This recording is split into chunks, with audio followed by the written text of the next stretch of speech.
Welcome back to Families in Action on your local hometown station, AM 1220 KHTS. I'm Cary Quashen, along with my co-host Michael DeWardy. And Michael, hey, we're talking about, I don't want to call it New Year's resolutions. I'd rather call it goals. By the way, if you want to join in on this conversation, we could always plug in the headphones, huh? We can. We can do that. And the phone number here for you to join us is 661-298-5487. 661-298-5487. Don't be afraid. Pick up the phone. No, we're nice. Yeah. We're nice. We rarely bite. Really? And not hard anyway. Not that much. No. So we're talking about goals. And I don't want to call it resolutions. I'd rather have it goals, because goals are doable. And we have some ways that you can kind of follow through, don't we? And when you say goals, Cary, we're talking specifically about people that are looking, okay, it's 2016. I want to make some changes in my life. 2016, guys, not 15. 2016. I even checked myself when I was saying that. Was I saying the right year? I know. I actually saw it in your face. Wait a minute. Am I saying this right? Yeah. Anyway, you really can make it. You can do it. But you have to go into it right. And as we've been talking a little bit, one of the things that you haven't been when you've been drinking and doing drugs is leading a healthy lifestyle. Not being real responsible, huh? Not hardly. Not hardly. Well, and we had some folks talking about that last week, talking about how, for instance, living, out on the streets and that kind of thing, and living in the wash and all that.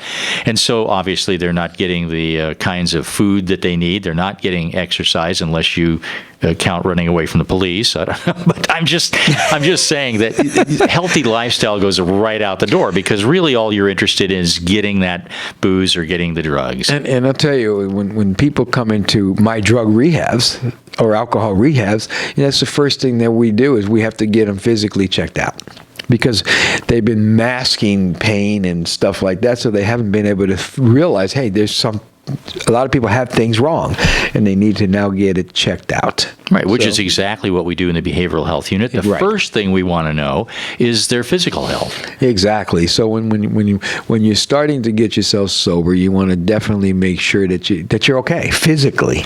So you get yourself checked out, and we got a whole bunch of other stuff. We do, and I touched on it here because when you use alcohol and drugs, that can result in a wide variety of health concerns. Oh yeah. I mean, you're not really taking care of yourself at all. That's not on your radar. And replacing them with healthy habits like nutritious eating and exercise is a very good start. Right. You definitely need to replace it with something. So what we're trying to say is, hey, replace it with some really good goals, That's Start right. eating healthy. Eating healthy. Get yourself checked out. Hit a gym. Do some stuff that's going to help you feel better, not just emotionally, but physically. How about this one? You can speak to this, Cary. Change your routine. What does that mean? I mean, they're in a routine now. What's wrong with their routine? I was talking to somebody this morning on the way here that spent last night at a pool hall. And I said, and what's wrong with that? He says, I drank at pool halls. And I said, aha. He said, it's my trigger. So the whole night there, all I wanted to do was drink. I said, then why didn't you get out of there? And he went, oh yeah, I probably should have. So we got to figure out what our triggers are and kind of stay away from those kind of places. If sitting in a pool hall makes you want to drink, get out of the pool hall. If hanging out with Tom, Joe, and Harry makes you want to drink and gives you all those kind of deals, stay away from them. Because that's a sure way to not reach your goal. Right. If you're getting invited to a party and Friday night I'm going to go to this party and there's going to be alcohol and drugs all over the place, but I'm going to be okay and not do it, you already know you're setting yourself up. What if I drive down the street, past my favorite bar, Cary? We know what our triggers are. People say, well, I slipped. No, I believe that we set ourselves up. When we're really trying to stay sober, we know where we shouldn't be. We know who we shouldn't hang out with. We know the places that make us feel uncomfortable. We know the people that make us feel uncomfortable. So those are places, people, and things that we need to stay away from. And there's some people listening right now that are saying, okay, well, everything you said means I have nothing left to do. So how am I supposed to do that? Well, try new things. Exactly. Try new things. Get out of your comfort zone a little bit. Hang out with people that are going places that you want to go to now. You know, if you're hanging out with Tom and Joe and they want to go to the bar and drink and shoot pool and act like an idiot, you don't really want to be there. But if you're hanging out with Jill and Joe that are going to like a 12-step meeting, staying clean, feeling good about themselves, you might want to think maybe that's a place that I should be. Now, Cary, tell me what are some of the things that you do now that you would have never thought of doing before? Everything. I work. Well, that's fun. I just play it. But that's really true. I work full time. You know, I'm a dad. I do all that kind of stuff. But what do you do for fun? I mean, No, even more than that. That's exactly what I was going to say. I do a lot of things for fun. I go fishing. I know you do that. I go visit. In fact, you're due for a fishing trip, aren't you? I've got 2 set up already. Oh, wow. If you all want to come, we got spots. It's in July and August. But and it's even more than that, though. You know, I hang out with people today that are doing things that are good. You know, we go out and there is no drinking. There is no drugging. We help other people. There you go. If I want to go on a weekend, I'll go on a motorcycle ride. I'll go to movies. I mean, there's all kinds of different things, bowling, that I will be happy to do these days. That you would not Hiking, have thought about doing going before. to the gym, hanging out with my kids. Yeah. I mean, that is, at the end of the day, when I go to sleep, I feel good. And when I wake up in the morning, I'm excited. And you take care of yourself in a health way. I take care. I can take pride in being instrumental in helping you get off a soda pop. You know what? You really did it.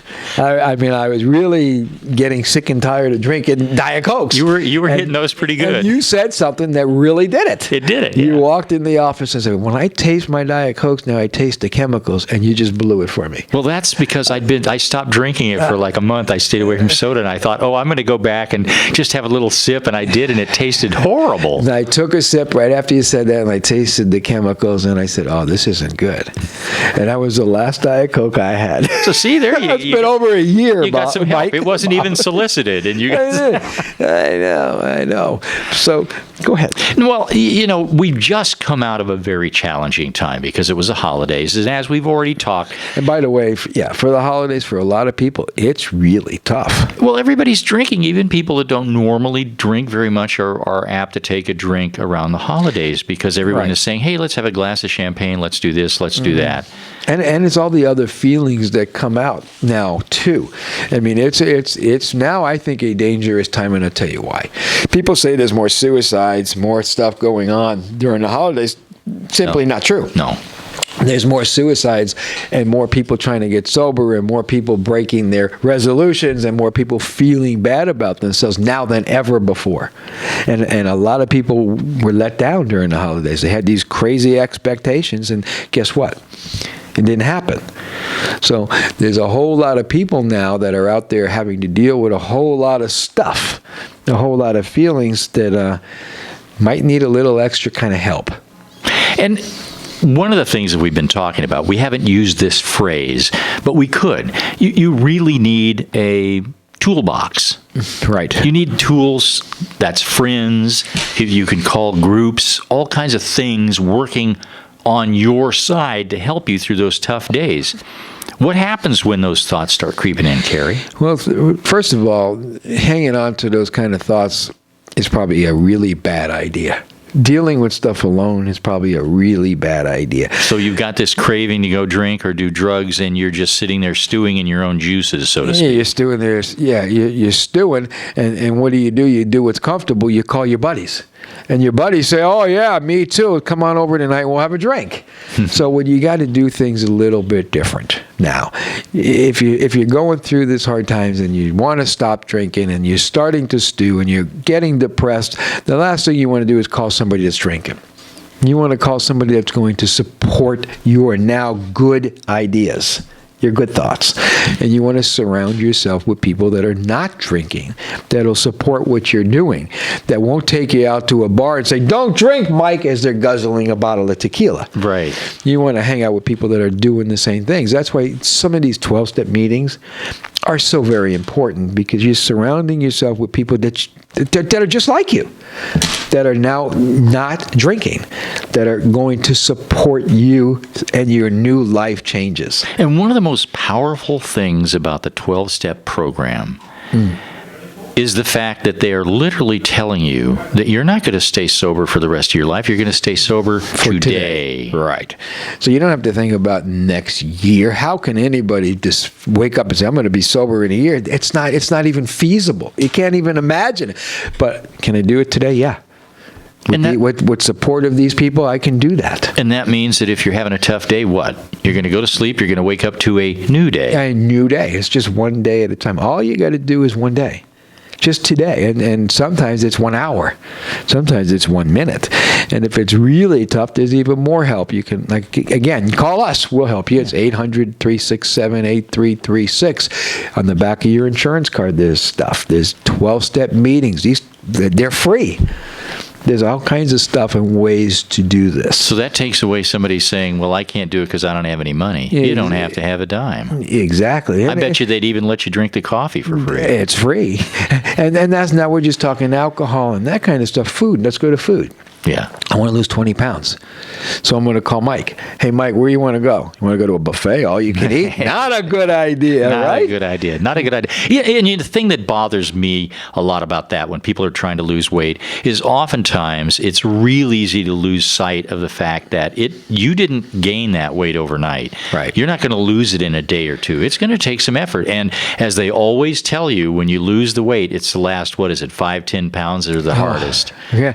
I was with a friend yesterday, and I haven't seen him in about almost 9 months, and he says, my God, you lost so much. I lost 40 pounds. Yeah, you did. But he says, how did you do it? I said, hard work. You sure did. You put in the I work. had to cut certain foods out, and I had to hit the gym 3 times a week, and I work out at home, and it wasn't easy.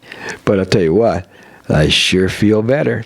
Well, it was sure worth every second of it. And I've been with you when people have commented saying, Cary, you're really looking sharp. I mean, you're exercising. You're just a whole lot healthier. But by the way, last Monday when you were in here, you weren't looking too good. You were sick. I was sick. You were about as white as that door back there. I actually had the flu. I know you did. I actually had the flu, but I knew that the guests that were coming on the radio, I needed to be here. Well, I know. And I knew that you didn't have a food poisoning problem when you said, we took a break and you said, I've got to take off my jacket. I'm burning up. And I'm sitting next to you going, oh, please, Lord, don't let me get sick. Cary's got the flu. I thought about that when I came here, but I was already on medications and stuff like that. So I figured, I'm probably not that contagious anymore. Now, you've mentioned a couple times that you're not really in favor of resolutions, and I'm not either. But let me. But I am very much in favor of goals. Goals, absolutely. But here's a little bit of information. You learn something every day. Right. Here's something some folks out there can learn. The word resolution comes from the word resolute, which means admirably purposeful, determined, and unwavering. You make a firm decision to do something, to make a change, or to go after a goal. You are unwavering and determined to do what you set out to do. You are determined to reach your goal. And I'll give you an example, the weight and stuff that I'd done. I went to a gym, and I signed up for a year. You know what I'm saying? Yeah. It wasn't a month. I signed up for a year and made a commitment to that place. And I knew every Monday, Wednesday, Friday, I was there. And every Monday, Wednesday, Friday, I was there. Unless they were closed. I would show up. Yeah. So it's just kind of one of those kind of things. I had a goal. I knew what I wanted to do. I needed to lose 40 pounds, feel a little bit better about myself. But not only did I wake up and say it, I had a way to do it. Yeah. So I had a plan. And not only that, but it's great that you just hung in there even on the days when you said, you know what, I'd rather not. I'd rather just lay off a bit. But many days. But when you push yourself a little bit, great things can happen. Yes. Great things can happen. Let me ask you something. What would you say to folks out there that are saying, I want to get sober from drugs or alcohol, but if I have a relapse, it's just going to prove to me that I'm just going to spend the rest of my life addicted. So many people do that to themselves. What happens is, I can stop anytime, but in their brains, they're actually saying, I can't do this. I'm going to fail. And so many times in the past, they said it and failed. I mean, don't worry about next week. Don't even worry about tomorrow or next year. if you want to do this thing, start today. Do it a day at a time. And the only real way to fail something is by not trying, by not doing. When I hear people say, if I try, I'm going to fail anyways, you already failed. So the only real way of failing is by not. If you just refuse, it's never going to happen. You got to give yourself a chance. You got to give yourself a shot. You're worth it. And when you're working with people who are helping you to stay sober, they're not just, as you've said to me many times, they're not, dealing with the drug part of it. That's over with. You have to move on to other things. I mean, does a person have a mental illness as well? Are they in high stress? Do they have inadequate coping skills, lack of support at home or work? Do they have a dysfunctional family life, lack of impulse control? You have to deal with those things. And by the way, that's when you're in rehab, read all those again. Sure.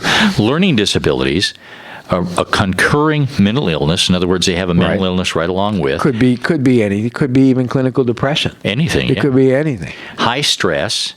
And by the way, high stress, that's what is one of the culprits that have people relapse over and over again. They don't know how to deal with their stress. So learning coping mechanisms is one of the most important thing we do when it comes to treatment is teach people how to deal with their feelings. And here it is, one on the list: inadequate coping skills. So if you don't have the coping skills, then you'll get help learning them. How can you have coping skills if you're drinking and using drugs consistently? You drink when you had a good day to celebrate. If you had a bad day, you drink to cover it up. If you're pissed off, you drink so you don't lose it. So now, when you want to get sober, you have to learn how to deal with all that stuff. Right. A lack of support at home or at work. That's an easy one. I mean, surround yourself with people that are good for you now. Exactly. If you've been hanging out with all your buds at work that drink, then you're going to have to refigure that one. You're going to have to if you want this thing to work. Yes. A dysfunctional family life, which can trigger stress and everything else, right? It always does. Wow. Lack of impulse control. Well, there you go. Hey, you'll find out though. The longer every day that you stay sober or clean, right, you seem to feel a little bit better about yourself. There you go. And you wake up or you go to bed and you go, wow, I did it. And you feel just a little bit better. And that's true, because you also have to learn the skills to deal with what life throws at you. Because, look, you get a death in the family. You learn about an illness that you or somebody else has, a move away from old friends and family, a divorce with your spouse, right. On and on and on. And those cause stress in your life. And a lot of people use that as an excuse to turn to the drugs or alcohol. Exactly. Which is not going to help them at all. It's just going to give them more problems. And, well, not only will it not help them, you still got to deal with the death, the divorce, your broken down car, your sick dog, or whatever it is that you got. It's still there. You'll get high, but when you come down, you still got the same problem. Plus, now you have another one. Now, let's look at this. Negative thinking, unresolved trauma, and repressed anger. And that's especially when you stop drinking or any of that kind of behavior that you've been doing, you get more insecure at first. So all those thoughts come out anyways, and it tricks your brain to think you have to get high, but you don't. It's just kind of one of those things you have to get through, and that's why, again, it's so important to get support and surround yourself with people that are good for you. Yeah, and I love this here. I want to read this. We've been saying this all along. The change is in the doing, not in the wanting, no matter how much we want it. I get phone calls every day, Mike, for people who want to get sober. They want to get off drugs. We get people in the behavioral health unit every day that want to feel better. There's a million people out there or more that want to do the right thing. Problem is they're not willing to put in the effort it takes to get to that spot. Wanting and doing is a whole different thing. I was speaking to someone yesterday that had 57 days sober. And I said, wow, that's pretty awesome. You ought to be proud. Yeah, I'm really trying. I said, you're not trying nothing, you're doing. There's a big difference. If you were trying, you'd be in trouble. You're actually doing it. You have 57 days. I was speaking to someone last night again that had one day, and they were struggling. And they said, I really want to do this. I said, you already done it. You got today. I have a great one here for you, Cary. Because we've been talking about this a lot. Sometimes you get lucky, Mike. Right. The difference between a resolution and a decision is that a decision has action based on it, or it's not a decision. On that note, wow. It's time to take a break. This is Families in Action on your hometown station, AM 1220 KHTS. Welcome back to Families in Action on your hometown station, AM 1220 KHTS. I'm Cary Quashen. I'm your host, but I don't do this show by myself. I do it with Michael Doherty. He is my co-host. And hey, Mike, we're doing a show on kind of New Year's goals and all that kind of stuff. And you have some other stuff you want to bring out. We were talking about on break. Well, we're just about ready to close out the show, so we don't want people to go away with a lot of heartache saying, oh, I can't do this, I can't do this. Hey, let's talk about some fun. But wait, before you even go any further, don't do this, I can't do this stuff. You can do this. Absolutely. Whatever it is you need to do, you can do it. And if you can't do it by yourself, there are people out there that can help you do it. That's right. So, I can't do it is not true. That's not on the radar. That's not on the radar. Hey, you know what, Cary? You know this, and I know this. Life isn't supposed to be all work and no play. Be terrible. Can you imagine that? Make a decision to do something fun on purpose at least once a week, and do that all year long. At least once a week. And we do that in our groups, too. And we say people, whatever it is, well, I want to, what do you want to do? Go get a manicure. Take a walk in the mall, go window shopping, do something in your garden, play with your dogs, play with your cat, get a massage. There you go. Hang out with your kids, do something. I don't go with this once a week thing. At least every day, do something for yourself. Take a bubble bath. I totally agree with that. With some candles and music. Yeah. I mean, there's so many, watch a comedy. Something. There's so many things that you can do for yourself. Write down your feelings. Write down your feelings. Whatever it is, call a friend, say hi. Hey, I like this one, Cary. The relief that recovery can bring is powerful after years of suffering in your disease. Wow, that's pretty intense. Wowie, that's a wowie. That's a wowie, but I'll tell you what, it might not happen right away. It might take a day or two, or a year or two, or a week or two. And what if you stumble? Is that the end of your life? It's not the end, no. If you stumble, pick yourself back up. The only way to fail at something is by not trying. By saying to yourself, I can't do it. A friend of mine once said, a boat that's moving forward makes waves. Yep. I like that analogy. Right, and I'll tell you what, if you're in a boat, sometimes that turn takes a minute. It does. So you got some work to do. If you try to take the turn in a boat, by the way, too quickly, do you know what happens? Yeah, I sure do. The propeller comes out of the water. I had that happen to me in Alaska. Right, so I was out in the middle of the ocean, and I was horsing around, and I said, I'm going to turn this in a fast circle. And all of a sudden, I heard, and my propeller was actually out of the water. Wow. Don't be so hard on yourself, is what we're trying to say. Exactly. Give yourself a break. Be able to laugh at yourself when you need to laugh at yourself. Be serious when you need to be serious. But most of all, don't give up. That's the most important thing, is don't give up on yourself. You're worth it. You might have to do a little work. It might be a little hard. You might have some physical problems. You might have some emotional problems, but you can get through it. And you said something important. You're worth it. You're worth it. The people out there that are listening right now that are saying to themselves, but I've been told I'm stupid, I'm dumb, I'm lazy, I'm no count. Hey, don't do that anymore. No. You're worth something. You are worth something. Every individual out there has great contributions to do to this world, and you are just going to get up there and do it. And you'll figure it out. You really will. You will. Give yourself a chance. And the most, you got to get this. Now, I understand you got people in your life that are important. We all have kids and friends and families and husbands and wives or whatever it is that we have. But at the end of the day, the most important person in your world needs to be you. Now, you say this over and over again, but you're in an airplane. What do they tell you to do when those oxygen masks come down? If you're traveling with a small child and then we run into turbulence and oxygen is a problem, put your mask on first. You got to be okay before you could take care of anybody else in this world. Bottom line is you got to be okay with yourself, so that you're strong enough to be there for other people. So the most important person in your world, Mike, is who? Me. It has to be. Yeah. And, I have a hard time saying that because I really want to say my wife. I know you do. I saw that. Yeah. But at the end of the day, if you're not okay, you can't be there for her. So the most important person in your world has to be you.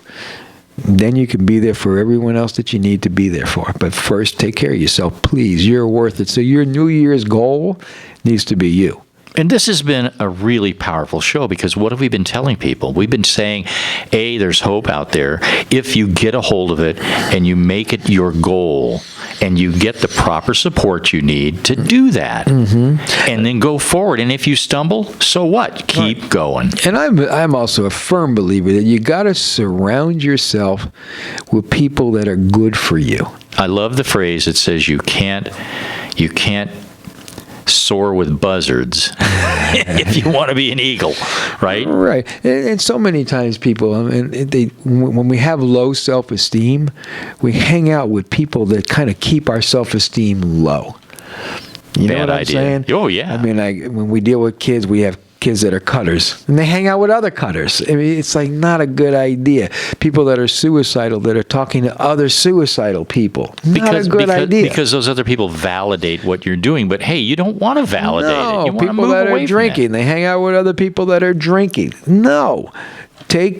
Surround yourself with people that are going places you want to go, not places you've been. You already know what that's about. Surround yourself with people that are going places that you need to be. And your life will become a lot better, and you'll become a lot stronger, and you'll become a lot happier. Give yourself a chance. Give yourself a shot. You're worth it. It's 2016. 2016. You know, I was just thinking, for some reason, this image just came to me, Cary. Over at the Behavioral Health Unit, from time to time, we see people that are... They fall under a sad category called wet brains. And you know, people look at alcohol and they say, and they romanticize it. Oh, you know, you go out and it's this and it's that and it's nice. But you know, the end result of that can be super tragic. Super tragic. It's not so romantic, I'll tell you that. Not at all. Not so romantic at all. I've seen in my 30-something years of doing this, and then my history even before that, I can promise you this, it's not so romantic at the end of the day. No. At the end of the line, it becomes pretty bad. Yeah, and for the people that sit there saying, hey, look, I don't have a problem, I'm not an alcoholic, take a look. If you got to say that, there's an issue anyway. I would say because that so. means you're challenging yourself.